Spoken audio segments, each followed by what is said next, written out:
we're going to have over 500 cars at launch, and over 100 of them are new to motorsport. And that's just a ton of new cars in the game.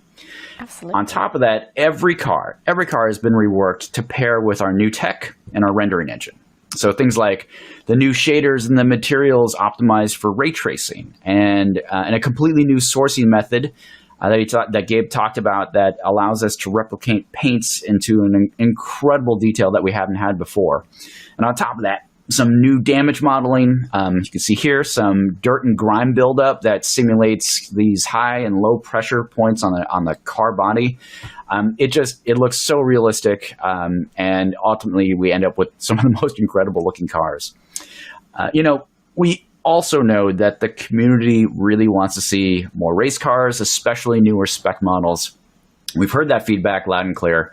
So this time around, we're going to be launching Forza Motorsport with more modern race cars than we've ever had in a motorsport game before. Amazing. More new race cars than ever before. And I just know the community right now is trying to spot as many new cars as they can, frame by frame analysis, pausing, enhancing. So why don't we give them a hand? Maybe point some out that we might have seen here. Let's do that. So you saw a glimpse of some of these new to Forza cars in our video. So guess what? We brought along some fresh footage that shows a closer look at some of these race cars. So let's start with the Cadillac, the 2021 Cadillac Wheeling Racing DPI. This is just an awesome endurance race car. And it actually won the 2021 IMSA WeatherTech Championship. It won a ton of the races. And this is just a special race car. So it's great to have this. I think this is the last of the DPIs before we're changing over to the GTP and the LMDH and all that. But this is kind of the end of the DPI era and the winner of that era. And this is just such a great race car to have. And yeah, endurance racing. It's going to be awesome. And next up, we have the 2019 Ginetta Le Mans prototype. So we have a look here. Yeah, it raced in the 24-hour Le Mans, built for LMP1. And I think we have this one in the number 6 livery. And so this is a cool one because Ginetta is a new to Forza brand. It's never been in Forza before. I think that's really cool. I'm really excited about having them in our roster. How often do we get to welcome a new brand to the Forza family? So this one is pretty cool. Let's see. And lastly, I think we have the 2021 Porsche Mission R. This one's a super cool one too. Just look at this thing. It's beautiful. It's pioneering the incredibly exciting future of electrified GT4. And its performance numbers are outstanding. It's 1,000 horsepower plus, top speed 186 miles an hour. It's an incredible car. But on top of that, it's just beautiful. It's just a stunning car design. The art team often has this one up, kind of just driving around the tracks over and over and over again as they're reviewing their art, just because it just looks so cool. So in any case, 3 new race cars, all new to Forza. Hopefully it gives you all a little window into our new race cars, our cars all up, and how we're bringing you a more motorsport-focused car list this time around. And obviously, with 100 new to motorsport cars, we're going to have a lot more to share on this in the future. Yeah, what would cars be without these circuits? This, as Arthur had mentioned in the video, we're beginning shipping Forza Motorsport with 20 environments, including 5 all new to motorsport locations. You've already seen some of them, Hakone and Kailami. We've shown some of the Forza fan favorites like Maple Valley. We talked a little bit about Laguna Seca. We spent a lot of time thinking about the racing and the gameplay we wanted in this new motorsport. And each track has been either chosen or designed for different types of great racing action. So Hakone, for example, it's our new GP circuit in Japan. It has been designed from the ground up for great high-speed racing action without a lot of real technical bits. So you get a lot of great drafting and passing opportunities here, and some really nice trail braking and some mid-corner throttle management stuff. I just really enjoy the flowiness of the track all up there. So, and it's got multiple layouts, so it's just as sweet for our touring cars as it is for our GTs and beyond. So just really awesome stuff here. Kailami, on the other hand, it's got it all. It's got a high-speed front stretch. high-speed sweepers. Okay, taking a look here. This is awesome. A few technical challenges, big elevation changes, hairpins, incredible views. What more could you want from a track, right? So when we looked at this, we wanted a track that supported really fun challenges, interesting passing opportunities, while having a really good amount of elbow room for that tight racing. You can see here.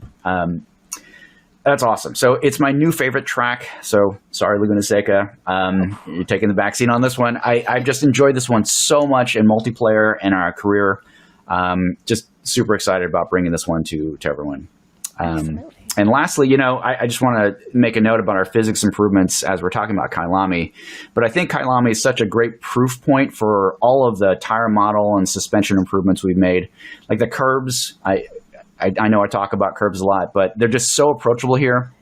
And they unsettle the car in just the right way, super authentic. And, they don't send you into the shadow realm. I think that's a really big deal. So, you pair all of this laser scanning to get this incredible sub-millimeter detail on all the track surfaces and the curbs, and you pair that with all of this physics improvements we've made, and man, they come together to just make a great drive. In any case, you've all seen how amazing the track and the corkscrew looks in all this footage, and how faithfully we are finally bringing Laguna to you. But I wanted to talk a little bit about something that may be even cooler.